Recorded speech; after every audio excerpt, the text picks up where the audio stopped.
Sebuah truk tangki bermuatan bahan kimia thinner terbakar di ruas tol Cipali, Kabupaten Cirebon, Jawa Barat, Rabu pagi. Arus lalu lintas dari arah Jakarta menuju Jawa Tengah sempat ditutup total selama proses pemadaman.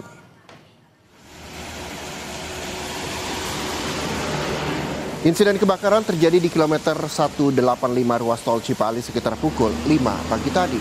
Petugas damkar Kabupaten Cirebon menerjunkan 5 unit pemadam kebakaran guna padamkan api. Demi alasan keselamatan, arus kendaraan dari Jakarta menuju Jawa Tengah dihentikan sementara selama proses pemadaman.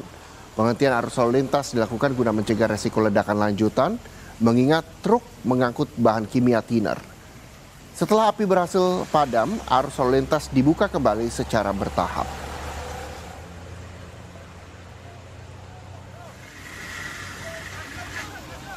Tadi pukul 05.30 terjadi kebakaran kendaraan tangki pengangkut kontainer di Kupang Medan 185 jalur Ambon, jalur yang mengarah dari Jakarta ke Cirebon.